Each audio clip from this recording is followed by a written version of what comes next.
इस वीडियो में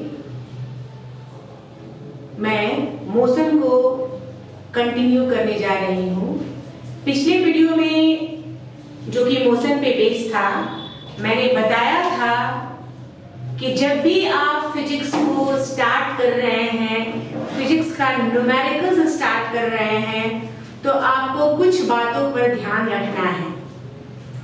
पहला बात वो था यूनिट, दूसरा वो था वेक्टर और स्केलर क्वांटिटी।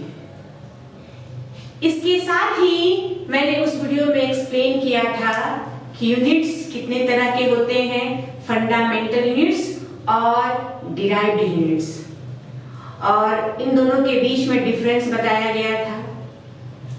उसी पार्ट को कंटिन्यू करते हुए आज मैं स्टार्ट करने वाली हूँ स्पीड और वेलोसिटी का पार्ट। क्या होता है यूनिफॉर्म मोशन, क्या होता है non uniform motion, uniform speed क्या है, नॉन यूनिफॉर्म स्पीड क्या है, यूनिफॉर्म वेलोसिटी क्या है और नॉन यूनिफॉर्म वेलोसिटी क्या है। तो पहला टॉपिक वो है यूनिफॉर्म स्पीड। यूनिफॉर्म स्पीड क्या है, इसको हम कह सकते हैं if a body travels equal distance in equal interval of time। मेरे कहने का क्या मतलब है कि सपोज फर्स्ट आवर में 1 घंटे में बॉडी 60 किलोमीटर जा रहा है, सेकेंड आवर में फिर 60 किलोमीटर जा रहा है, थर्ड आवर में फिर 60 किलोमीटर जा रहा है। मतलब स्पीड का मैग्नीट्यूड चेंज नहीं हो रहा है, तो हम कहेंगे इस मोशन को यूनिफॉर्म स्पीड। जबकि अगर कोई body unequal distance equal interval of time में जाए तो उसे नॉन यूनिफॉर्म मोशन कहते हैं और नॉन यूनिफॉर्म स्पीड कहते हैं। फॉर एग्जांपल, अगर कोई बॉडी और अगर कोई बस क्राउडेड एरिया से पास कर रहा है तो वहां पे उसको बार बार स्पीड को चेंज करना पड़ता है। कभी वो स्पीड अप हो जाता है, कभी वो डाउन हो जाता है। तो यहाँ पर जो स्पीड होगा वो यूनिफॉर्म नहीं होगा। वैसा मोशन क्या कहलाएगा? Non uniform speed. और जब किसी बॉडी का नॉन यूनिफॉर्म स्पीड रहेगा तब उस स्पीड को कैलकुलेट करने के लिए हम लोग को एवरेज स्पीड निकालना पड़ेगा। Average speed.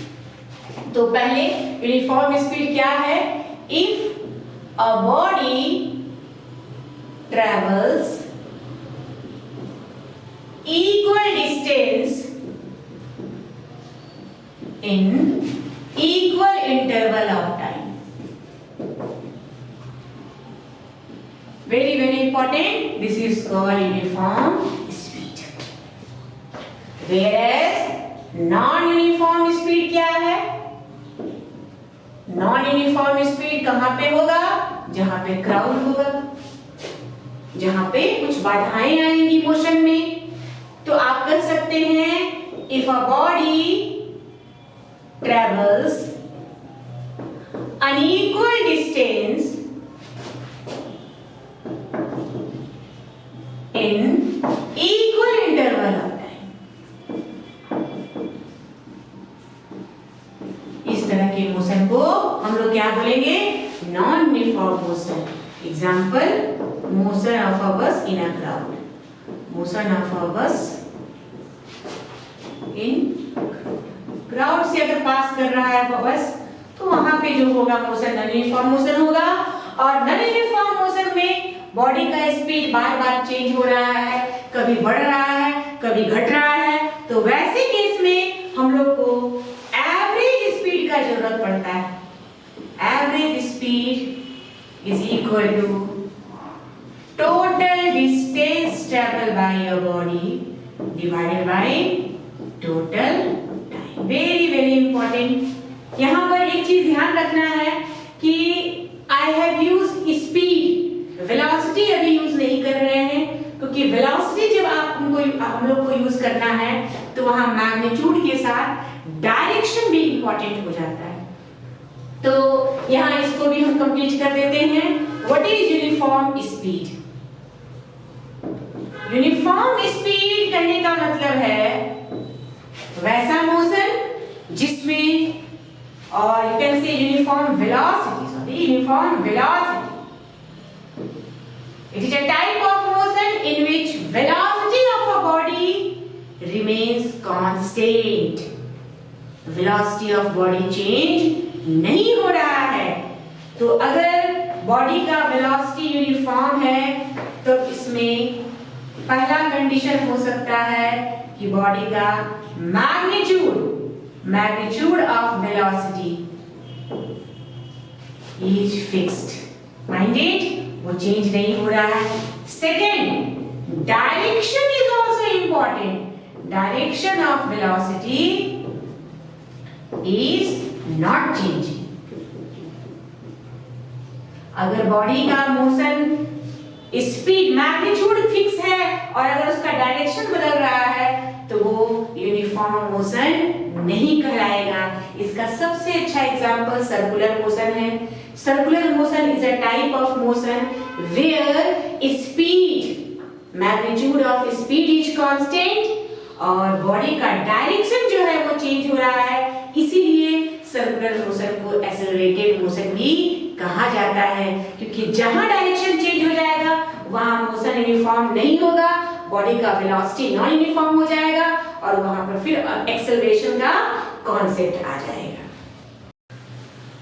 तो एवरेज स्पीड और एवरेज वेलोसिटी को निकालने के लिए मैंने दो क्वेश्चन दिया है. फर्स्ट क्वेश्चन में है कि on a 60 km track a train travels the first 30 km with a speed of 30 km per hour and the train travels the next 30 km with a uniform speed of 60 km per hour. Find the average speed and average velocity.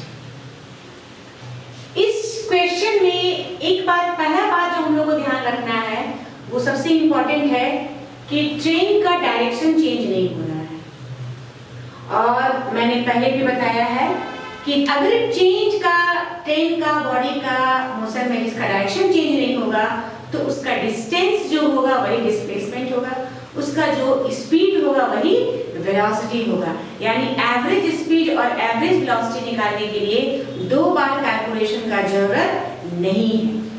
तो यहाँ पर आप direct इसको पहले इस तरह से लिख सकते हैं कि मान लीजिए ट्रेन स्टार्ट किया, फर्स्ट ये 30 किलोमीटर का ट्रैक है और उस पे वो जा रहा 30 किलोमीटर पर आवर, सपोज ए से बी गया, और फिर नेक्स्ट 30 किलोमीटर जो हो गया उसके लिए उसने क्या लिया, स्पीड लिया 60 kilometre uniform speed per hour. ये बी से सी गया. अब यहाँ पर हम लोग को जब भी निकालना है बॉडी मोशन, आपको याद रखना है कि direction is not changing, direction is not changing. तो डिस्टेंस, टोटल डिस्टेंस जो होगा वो होगा इक्वल टू टोटल डिस्प्लेसमेंट. मैंने कंडीशंस बताया था कि डिस्टेंस डिस्प्लेसमेंट के बराबर कब होगा, जब बॉडी एक डायरेक्शन में जाए. अगर बॉडी डायरेक्शन चेंज करता है तो डिस्टेंस बड़ा होगा और डिस्प्लेसमेंट छोटा हो जाएगा. और अगर बॉडी अपने ओरिजिनल पोजीशन पे आ जाएगा तो डिस्टेंस जो है वो डबल और डिस्प्लेसमेंट जीरो हो जाएगा. तो यहाँ पर आप एवरेज स्पीड को कैलकुलेट कर लीजिए. Average speed is equal to होता है total distance divided by total time. अब यहाँ टोटल डिस्टेंस कितना है, तो टोटल डिस्टेंस है 30 प्लस 30 यानी 60 किलोमीटर. फर्स्ट पार्ट का टाइम कितना होगा, दैट इज t1, और सेकेंड पार्ट का टाइम कितना होगा, दैट इज t2. तो फर्स्ट पार्ट का t1 का है distance is equal to speed into time, s is equal to ut. तो t इज इक्वल टू क्या हो जाएगा, distance by speed, distance by speed. यानी आप लिख सकते हैं 30 बाय 30 यानी ये 1 kilometre, sorry 1 hour. Second t2 distance 30 है और स्पीड है 60, दैट इज 1/2 आवर. अब आप इसको जोड़ दीजिए, टोटल डिस्टेंस हो गया 60 और टोटल टाइम हो गया 1 + 1/2, 60/3 + 3/2, so it is 60 2/3.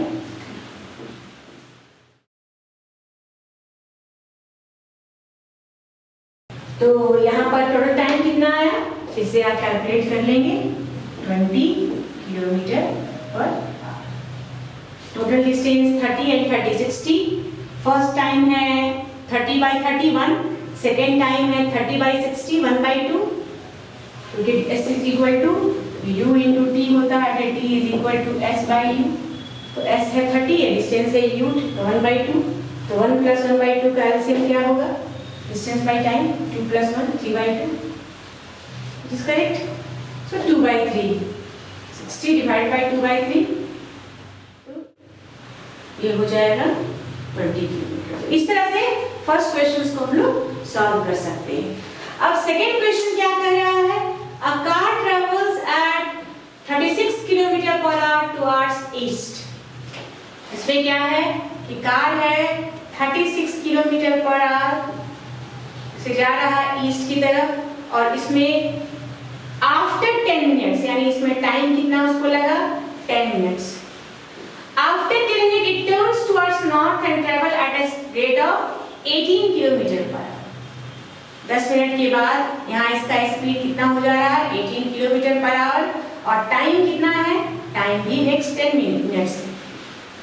Find out average speed and average velocity. अब यहाँ पे बॉडी का डायरेक्शन चेंज हो रहा है, तो इस केस में डिस्टेंस और डिस्प्लेसमेंट इक्वल नहीं होगा, पहला चीज। सेकेंड चीज, स्पीड जो है वो km/h पे है और टाइम मिनट्स में है, तो आपको टाइम को आर में चेंज करना होगा। जब भी फिजिक्स में हम लोग न्यूमेरिकल्स चेंज करते हैं तो यूनिट सेम रहता है, या तो आप एसआई यूनिट लेके चलो, या सीजीएस यूनिट लेके चलो, या अगर km/h में है तो टाइम को भी आर में रखना होगा, ये इंपॉर्टेंट है। या km/h है उसको km/min में चेंज कर दीजिए इसके हिसाब से, तो बेटर है कि हम टाइम को ही चेंज कर देंगे। अब यहाँ पर टोटल डिस्टेंस कितना होगा, तो टोटल डिस्टेंस, चूंकि distance is a scalar quantity, आप इसको सिंपली कर सकते हैं। डिस्टेंस क्या होगा, तो distance is equal to speed into time. तो फर्स्ट पार्ट का डिस्टेंस कितना होगा, d1 कितना हो जाएगा, 36 इंटू 10 मिनट है 60 second, that is, this is kilometre. Second part का कितना होगा, d2, टोटल डिस्टेंस कितना होगा, तो 18 km/h, और टाइम है 10 minutes, 10 into 60, this is kilometre. उसके बाद आप टोटल टाइम कितना है, तो टोटल टाइम 10 + 10 20 मिनट्स, यानी 20 इंटू 60, ये हो गया। अच्छा, यहाँ पर एक चीज ध्यान देना है कि यहाँ पर हमने सेकंड में चेंज किया, जबकि टाइम मिनट में है, तो आर में इसको चेंज करना है, तो ये होगा 1/60, सॉरी यहाँ 1/60 जाएगा, 1/60, तब ये km/h में आएगा, अदरवाइज ये सेकेंड में आ जाएगा। ये मिनट 160, 1 मिनट में 1/60 आर होता है, 1 hour is equal to 60 minute, 1 minute is equal to 1/60 hour. तो यहाँ पर ये ध्यान रखना है, ये किलोमीटर आ गया और ये भी किलोमीटर आ गया, तो टोटल टाइम कितना हो गया, 20 मिनट्स, तो 20/60 ये आ गया, यानी 1/3 आर। और यहाँ पर आप इसको कैलकुलेट कर लीजिए, ये हो गया 6 किलोमीटर, और ये भी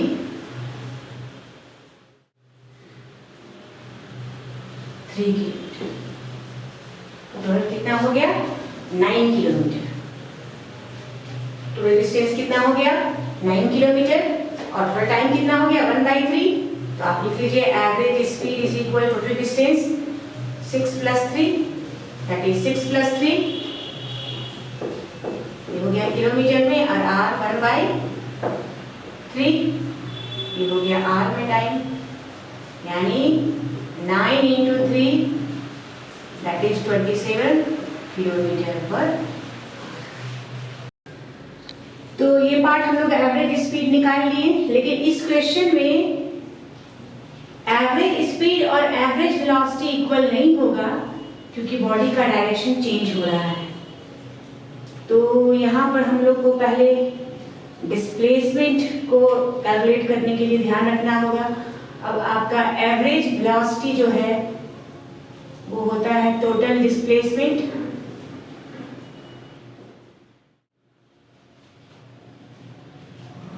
डिवाइडेड बाय टोटल टाइम। तो पहले हम लोग टोटल डिस्प्लेसमेंट निकाल लें। बॉडी 36 किलोमीटर पर आवर, तो पहले हम लोग एवरेज वेलोसिटी निकालने के लिए इसका जो टोटल डिस्प्लेसमेंट पहले निकाले। टोटल डिस्प्लेसमेंट कितना होगा इज इक्वल टू, ये हो जाएगा, इसको हम लोग दो तरीके से निकाल सकते हैं। एक तो पहले यहाँ का डिस्प्लेसमेंट निकाल दे और यहाँ का डिस्प्लेसमेंट निकाल दे सेपरेटली, जो हम लोग पहले किए हुए हैं। फर्स्ट पार्ट का डिस्प्लेसमेंट कितना है 6 है, और सेकेंड पार्ट का डिस्प्लेसमेंट कितना है 3 है, और इसका हम लोग पाइथागोरस ले लें। तो टोटल डिस्प्लेसमेंट कितना हो जाएगा 6 का स्क्वायर प्लस 3 का square, that is 36 plus 9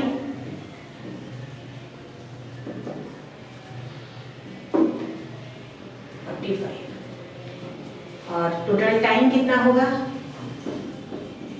total time आया 1/3r। एक तो ये तरीका है। दूसरा तरीका ये भी है कि आप v को का ही पाइथागोरस ले लें, 36 का स्क्वायर 18 का स्क्वायर रूट निकाल के फिर टाइम से मल्टीप्लाई कर दें, तो वो भी हो सकता है। लेकिन चूंकि यहाँ हम लोग ऑलरेडी डिस्टेंस इस पार्ट का कैलकुलेट किए हुए हैं, तो इस पार्ट का डिस्प्लेसमेंट देख लेते हैं। इस पार्ट का डिस्टेंस निकाले हुए और उसका पाइथागोरस निकाल देंगे, तो हमारा ये भी काम हो सकता है। तो दिस वे आप एवरेज वेलोसिटी कैलकुलेट कर लिए। टोटल डिस्प्लेसमेंट हो गया अंडर रूट 45 और टोटल टाइम हो गया 1/3। इसको आप सॉल्व करके this is kilometre per our.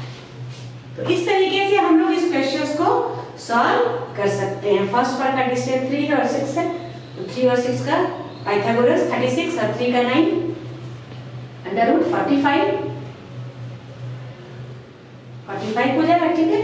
This way we can calculate the average velocity. तो यहाँ पर ये समझना है कि अगर बॉडी सेम डायरेक्शन में होगा तो वहाँ एवरेज स्पीड और एवरेज वेलोसिटी अलग अलग कैलकुलेट करने का जरूरत नहीं है। लेकिन अगर बॉडी का डायरेक्शन चेंज हो रहा है तो वहाँ हम लोग को स्पीड, एवरेज स्पीड और एवरेज वेलोसिटी के लिए अलग अलग तरीका से इसको सॉल्व करना होगा। इसी तरीके से कुछ क्वेश्चंस हम लोग बाद में सॉल्व करेंगे। नेक्स्ट टॉपिक जो हमको स्टार्ट करना है वो है एक्सेलरेशन। एक्सेलरेशन क्या होता है? तो आप कह सकते हैं कि अगर कोई बॉडी नॉन यूनिफॉर्म मोशन में होगा, नॉन यूनिफॉर्म वेलोसिटी होगा, मतलब कि हर इंस्टेंट पे बॉडी का वेलोसिटी चेंज हो रहा है, तो जो वेलोसिटी का चेंज हो रहा है विद रिस्पेक्ट टू टाइम वही कहलाता है एक्सेलरेशन। तो आप कह सकते हैं कि एक्सेलरेशन क्या है? Change of velocity, change of velocity in the interval of time. High class में हम जाएंगे तो अलग वर्ड यूज होगा, rate of change of velocity. क्या होता है रेट, वो हम लोग हाई क्लास के लिए बाद में देखेंगे। लेकिन यहाँ पर change in velocity in given time interval. अब चेंज इन वेलोसिटी कहने का मतलब क्या है कि अगर बॉडी स्टार्ट कर रहा है रेस्ट से, माइंड इट, यहाँ पर बहुत इंपॉर्टेंट पॉइंट है कि अगर बॉडी रेस्ट से स्टार्ट कर रहा तो बॉडी का initial speed, if body starts from rest, उस केस में बॉडी का इनिशियल स्पीड 0 होगा। तो चेंज इन वेलोसिटी डायरेक्ट लिख सकते हैं फाइनल वेलोसिटी बाय टाइम। अगर बॉडी स्टार्ट कर रहा मोशन से, if body starts from u and after t second it becomes v, तब यहां पर चेंज इन वेलोसिटी क्या हो जाएगा? यहाँ चेंज इन वेलोसिटी होगा v minus u by t। This is very very important points. मतलब कि जब भी हम लोग चेंज इन वेलोसिटी को कैलकुलेट करेंगे तो ये ध्यान देना है कि बॉडी का इनिशियल स्पीड है या नहीं है। अगर बॉडी का इनिशियल स्पीड, इनिशियल वेलोसिटी नहीं है तो उस समय जो भी वेलोसिटी रहेगा उसको टाइम से डिवाइड कर देंगे। लेकिन अगर बॉडी पहले से ही मोशन में हो, उसके पास कुछ इनिशियल वेलोसिटी हो और थोड़े समय के बाद फाइनल वेलोसिटी हो जाएगा, तब उस केस में हम लोग चेंज इन वेलोसिटी हमेशा निकालते हैं final minus initial. Change in velocity का मतलब क्या होता है, ये इंपॉर्टेंट पॉइंट है। चेंज का मतलब होता है फाइनल माइनस इनिशियल, चाहे वो कोई भी चेंज हो, चेंज इन वेलोसिटी हो, चेंज इन फोर्स हो, चेंज इन मोमेंटम हो, हमेशा फाइनल से इनिशियल को हम लोग माइनस करके उसको कैलकुलेट करते हैं। अब यहाँ पर एक बहुत इंपॉर्टेंट कॉन्सेप्ट हम लोग को लेकर चलना है कि acceleration is equal to v minus u by t। एक बहुत इंपॉर्टेंट कॉन्सेप्ट आया है। अब इसी कॉन्सेप्ट को थोड़ा हम लोग को डिटेल्स में देखना है, डिटेल्स में समझना है। If v is greater than u, हमारा एक्सेलरेशन क्या है, v minus u by t। अगर फाइनल वेलोसिटी इनिशियल वेलोसिटी से ज्यादा होगा तब यहाँ पर जो एक्सेलरेशन होगा वो पॉजिटिव होगा, हम इसको एक्सेलरेशन ही बोलेंगे। दिस इज कॉल्ड एक्सेलरेशन, यानी बॉडी का वेलोसिटी बढ़ रहा है, पॉजिटिव मोशन हो रहा है।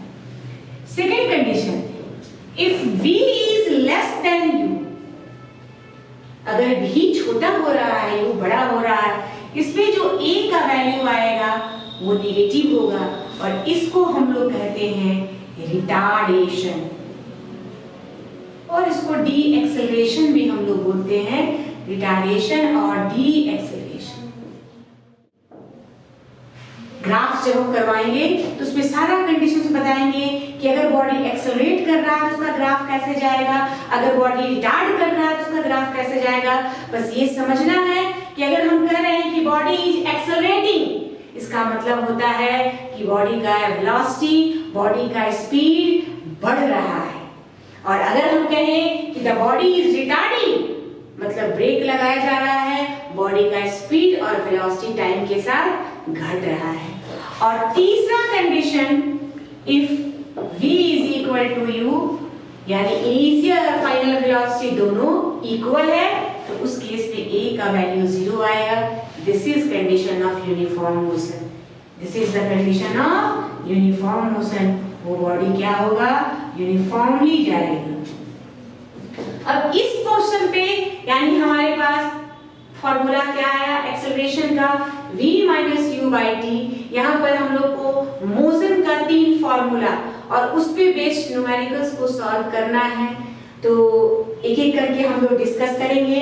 There are 3 formulas of motion, आप लोग को बहुत अच्छे से मालूम होगा कि पहला फॉर्मूला क्या है। तो हमारा फर्स्ट फॉर्मूला अगर हम इसको लेके चले, a is equal to v minus u by T, v minus u is equal to at, so v is equal to u plus at। This is the first equation of, यानी अगर numericals question में initial velocity, final velocity दिया हो, acceleration और time में कोई unknown factor हो, तो आपको ये फॉर्मूला को बैठाना है। दूसरा फॉर्मूला है s is equal to u into T plus half into a into T square. इसको डिराइव कैसे करते हैं, ये डेरिवेशन 11th 12th के लिए कैलकुलस मेथड यूज किया जाता है और 10th के बच्चों लोग के लिए 9th और 10th में इसे हम ग्राफिकल मेथड से सॉल्व करते हैं। तो जब ग्राफ पढ़ाएंगे तो उस ग्राफिकल मेथड में कैसे ये डेरिवेशन आएगा, I will explain in detail. सिर्फ यहाँ पर ये समझना है कि इक्वेशन ऑफ मोशन में कितने फॉर्मूलाज हैं, 3 फॉर्मूलाज हैं। पहला फॉर्मूला क्या है, v is equal to u plus at। दूसरा फॉर्मूला क्या है, s is equal to ut plus half at square. और थर्ड फॉर्मूला v स्क्वायर। अब यहाँ पर कौन सा फॉर्मूला हम लोग को कब अप्लाई करना है, अगर न्यूमेरिकल्स में डिस्टेंस का कोई भी इंफॉर्मेशन नहीं हो, there is no information related with distance और डिस्प्लेसमेंट, आप फर्स्ट इक्वेशन को पुट कीजिए। अगर इन क्वेश्चंस में डिस्टेंस का जिक्र है मगर इनिशियल वेलोसिटी का जिक्र है, फाइनल वेलोसिटी का कोई जिक्र नहीं है, तो आप सेकेंड फॉर्मूला लीजिए। मतलब डिस्टेंस और टाइम दोनों दिया हुआ हो, टाइम दिया हुआ हो और डिस्टेंस भी दिया हुआ हो, तो सेकेंड सेकेंड फॉर्मूला को अप्लाई करेंगे, और डिस्टेंस डिस्प्लेसमेंट है लेकिन टाइम नहीं दिया है तो हम लोग यहाँ पर थर्ड फॉर्मूला को अप्लाई करेंगे। अब इस पे बेस्ड कुछ क्वेश्चंस को हम सॉल्व करेंगे। इसके लिए कुछ रूल्स है वो हम लोग डिस्कस करेंगे कि जब भी हम लोग इक्वेशन ऑफ मोशन को न्यूमेरिकल्स को सॉल्व करते हैं तो कौन कौन से बातों को हम लोग को ध्यान में रखना है। याद रखिएगा, ये जो भी टॉपिक हम पढ़ा रहे हैं ये बेस है स्टैंडर्ड 9 के बच्चों के लिए, स्टैंडर्ड 10 के बच्चों के लिए और 11th 12 के बच्चों के लिए भी ये बेस है, क्योंकि 11th 12 में भी आपको पढ़ना है motion in one dimension, motion in two dimension. जब आप मोशन इन वन डायमेंशन पढ़ेंगे तो उसमें ये कॉन्सेप्ट लेके चलना होगा, चाहे आप एक्स डायरेक्शन में मूव करें, चाहे आप वाई डायरेक्शन में फ्री फॉल मोशन में जाएं, उसके लिए भी हम अलग से कंडीशंस को इसमें करेंगे कि वन डायमेंशन फ्री फॉल का क्या कंडीशन होता है, लेकिन इस पे बेस्ड कुछ क्वेश्चंस को हम लोग सॉल्व अभी करेंगे। तो मैंने दो क्वेश्चंस लिया है। फर्स्ट क्वेश्चन क्या कहता है कि a car accelerates uniformly from 18 kilometre per hour to 36 kilometre per hour in 5 second. Calculate acceleration distance covered by the car in that time. अब ध्यान देना है कि इस क्वेश्चन में कार कहां से स्टार्ट कर रहा है, यू कितना है 18 किलोमीटर पर आवर और वी कितना है 36 किलोमीटर पर आवर, और इसके लिए टाइम कितना दिया हुआ है 5 सेकेंड।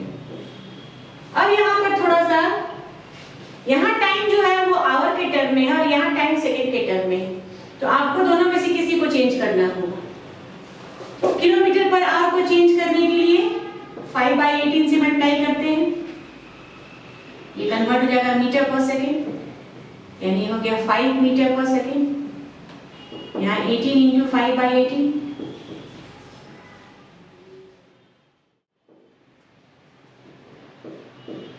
यहाँ 10 मीटर पर सेकेंड। कैसे ये लाए, 18 kilometre per hour, 1 kilometre is equal to 1000 metre and 1 hour is equal to 3600 second. अब इसको आप कैंसिल कर दो 5/18। तो जब भी किलोमीटर पर आवर रहेगा तो डायरेक्टली आप 5/18 से मल्टीप्लाई कर दीजिए, तो आपका वो मीटर पर सेकंड में चेंज हो जाएगा, और मीटर पर सेकंड को किलोमीटर पर आवर लाने के लिए उल्टा कर देंगे, मल्टीप्लाई कर देंगे 18/5 से। तो u निकल गया 5 मीटर पर सेकंड, v निकल गया 10 मीटर पर सेकंड, टाइम भी t सेकंड में है, यानी यहाँ पर कोई भी s का इंफॉर्मेशन नहीं, a है, तो first formula v - u/t, v है 10 - 5 मीटर पर सेकेंड और टाइम दिया हुआ है it is 5 second, that is 5/5, that is 1 metre per second. ये हो गया एक्सेलरेशन। चूंकि वेलोसिटी और स्पीड बढ़ रहा है, बॉडी वन डायरेक्शन में है, तो आप इसको स्पीड बोलो या वेलोसिटी बोलो, दोनों सेम है, दोनों बढ़ रहा है, v इज इंक्रीजिंग, तो यहाँ पर a जो होगा वो पॉजिटिव होगा, that is 1 metre per second square. Second part में डिस्टेंस निकालने के लिए दिया है कार का इन दैट टाइम, टाइम को मेंशन करते हुए आपको डिस्टेंस निकालना है, तो आप इसमें सेकेंड फॉर्मूला को अप्लाई कर सकते हो। सेकेंड फॉर्मूला क्या है, s = ut + ½ at²। तो आपका s u कितना दिया हुआ है 5 × t कितना दिया है, इट इज 5 + ½ a के +1 और t इज 5 का स्क्वायर, हो जाएगा 25 + 25/2, 50 + 25/2,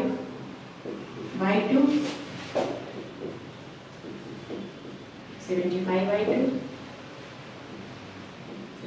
दिस इज इतना मीटर ये इसका। तो इस तरीके से हम a और s दोनों को कैलकुलेट कर सकते हैं।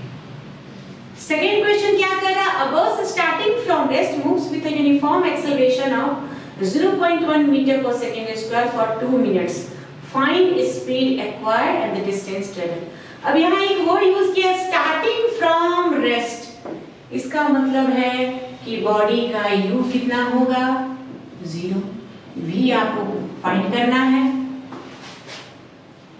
एक्सेलरेशन दिया हुआ है, कैसे पहचानेंगे, तो एक्सेलरेशन का unit metre per second square. Time 2 minutes, आपको इसको सेकंड में चेंज करना पड़ेगा क्योंकि एक्सेलरेशन सेकंड के फॉर्म में है, तो टाइम को भी सेकंड में चेंज करना होगा, यानी 2 × 60 तो 120 सेकंड।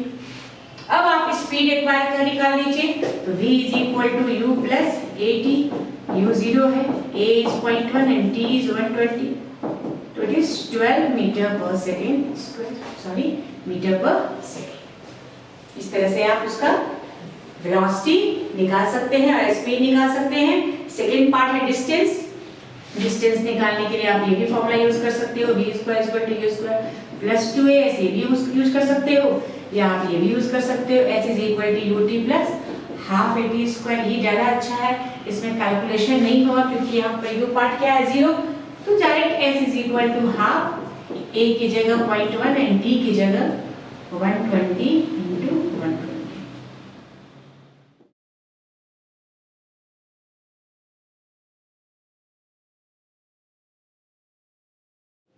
720।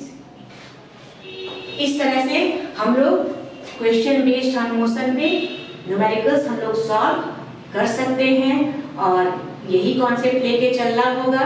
इसमें एक नेगेटिव एक्सेलरेशन का भी क्वेश्चन, रिटार्डेशन का भी क्वेश्चंस को हम लोग सॉल्व कर सकते हैं।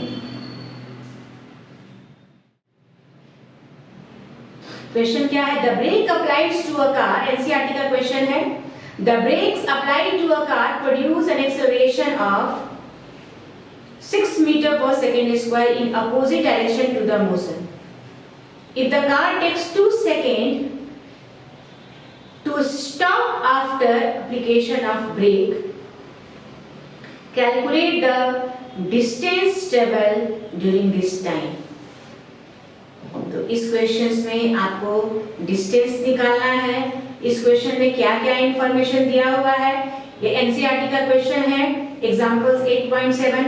इस क्वेश्चन में आपको एक्सेलरेशन दिया हुआ है, टाइम दिया हुआ है और फाइनल वेलोसिटी दिया हुआ है। इस क्वेश्चन में क्वेश्चन क्या है? The brakes applied to a car produces an acceleration of 6 m/s²। इसको लिख देते हैं।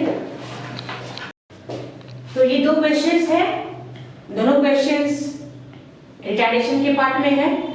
फर्स्ट क्वेश्चन में क्या करें? The brakes are applied to a car produce an acceleration of 6 m/s in the opposite direction. Opposite direction means retardation to the motion. If the car takes 2 seconds to stop after the application of the brake, find the distance it travels during this time. अब यहाँ पर क्या क्या information है पहला question का? तो इसमें लिखा हुआ है कि स्टॉप है, द बॉडी स्टॉप, मतलब बॉडी का v जो है वो 0 हो गया, u नहीं मालूम है, हमको फाइंड करना होगा।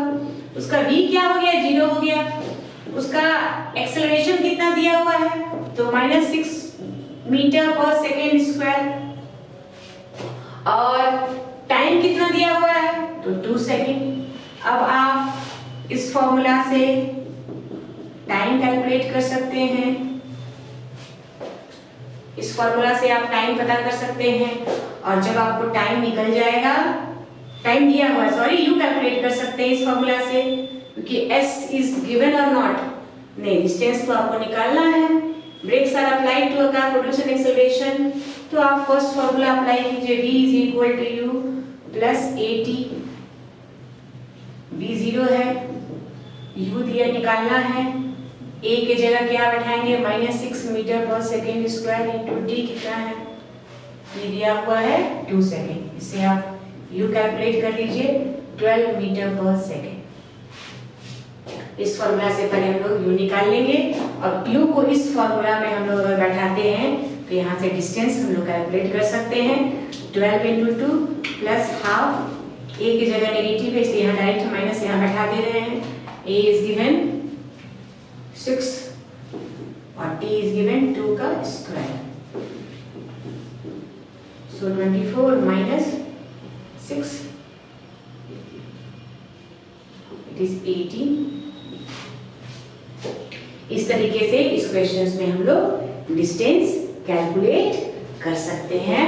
This is the answer of this question. 24 - 12 it is 12, oh sorry यहाँ पर 4 है, 2 का स्क्वायर 4 है तो नॉट 6, यहाँ 12 होगा, इट इज 24 माइनस 12, ये 12 मीटर आएगा। इस तरह से इस क्वेश्चन को लोग सॉल्व कर सकते हैं। दिस इज 2 का स्क्वायर है, होल स्क्वायर है। सेकंड क्वेश्चन क्या कह रहा है? अ train is travelling with a speed of 90 kilometre per our, brakes are applied to produce a uniform acceleration of minus 0.5 meter per second square. Find how far the train will go before it is brought to rest. Again यहाँ है, train को आप rest में ला रहे हैं, ये NCERT का question है।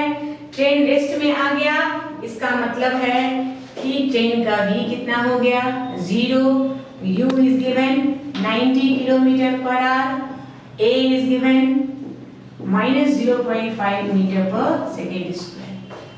हाउ फार आपको डिस्टेंस निकालना है, टाइम का कोई भी इसमें इंफॉर्मेशन नहीं है, क्योंकि यहाँ सेकंड है, ये किलोमीटर पर आ रहा है, इसको आपको मीटर पर सेकंड में चेंज करना होगा। 5 and 18,